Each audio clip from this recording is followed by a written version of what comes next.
இன்றைக்கி நம்ம 2 வகையான ஜூஸ் பார்க்கலாம்.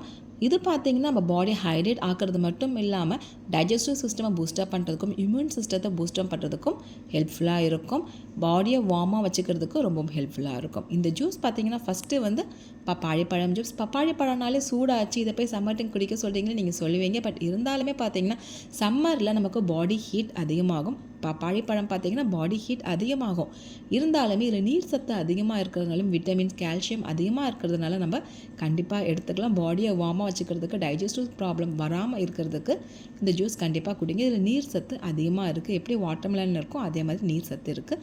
இந்த பப்பாளி பழ ஜூஸுக்கு பார்த்திங்கன்னா ஒரு பப்பாளி பழத்தை பாதியாக கட் பண்ணிக்கோங்க. சின்ன சின்ன பீசஸாக கட் பண்ணி டேஸ்ட்டுக்காக 1 ஸ்பூன் ஜீனி சேர்த்துருக்கேன்.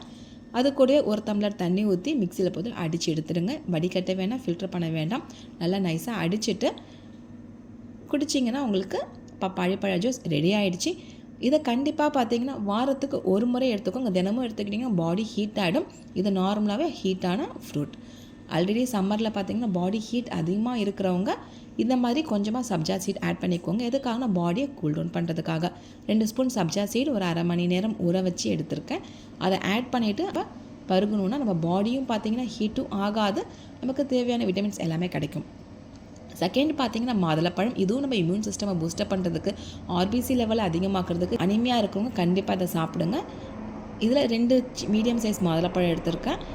அது கூடவே பார்த்திங்கன்னா 1 கப் அளவில் பால் ஆட் பண்ணியிருக்கோம். டேஸ்ட்டுக்காக 1 ஸ்பூன் ஜீனி ஆட் பண்ணிவிட்டு அரிச்சு எடுத்துடுங்க. இதில் இந்த சீட்ஸ் வந்து திப்பியாக இருக்கும். குழந்தைங்களுக்கு கொடுக்க போகிறீங்க அப்படின்னா ஃபில்டர் பண்ணிக்கோங்க. இல்லை பெரியவங்க குடிக்கிறதா இருந்தால் ஃபில்டர் பண்ண வேண்டாம், அப்படியே குடிக்கலாம். இப்போ பார்த்தீங்கன்னா நம்ம இதை மிக்ஸ் பண்ணிடலாம். இது கலர் பார்த்தீங்கன்னா பர்பிள் கலரில் பார்க்குறதுக்கு ப்ளூபெரி மாதிரியே இருக்கும். ஆனால் ப்ளூபெரி கிடையாதுங்க. இந்த மாதுளப்பழத்தை மிக்ஸ் பண்ணதுமே எனக்கு பர்பிள் கலரில் தான் கிடச்சிது. அதுக்கு ரீசன் என்னென்னு தெரியல. உங்களுக்கு யாருக்கா தெரியும் அப்படின்னா கமெண்ட் செக்ஷனில் கமெண்ட் பண்ணுங்கள், தெரிஞ்சுக்கிறேன். இப்போ பார்த்தீங்கன்னா மாதுளப்பழ ஜூஸ் ரெடி ஆகிடுச்சு. இதுவும் நம்மளோட இம்யூன் சிஸ்டமை பூஸ்டப் பண்ணுறதுக்கு ஹெல்ப்ஃபுல்லாக இருக்கும். மெயினாக இந்த டைமில் பார்த்தீங்கன்னா காஃப், ஃபீவர், அலர்ஜி இதெல்லாமே ஏற்படும். இதெல்லாமே வராமல் தடுக்கிறதுக்கு இந்த 2 ஜூஸுமே ஹெல்ப்ஃபுல்லாக இருக்கும். இந்த ஜூஸ் உங்கள் வீட்டில் ட்ரை பண்ணி பாருங்கள். ட்ரை பண்ணி பார்த்துட்டு எப்படி இருந்துச்சுன்னு கமெண்ட் செக்ஷனில் கமெண்ட் பண்ணுங்கள். இந்த சம்மர் சீசனில் நிறையா ஜூஸ் குடிங்க, ஆரோக்கியமாக இருங்க. இந்த வீடியோ உங்களுக்கு பிடிச்சிருந்தா உங்கள் ஃப்ரெண்ட்ஸ் எல்லாருக்குமே ஷேர் பண்ணுங்கள். மறக்காமல் குக் அண்ட் காசிப் சேனலை சப்ஸ்கிரைப் பண்ணி வச்சுக்கோங்க. தேங்க்யூ ஃபார் வாட்சிங்.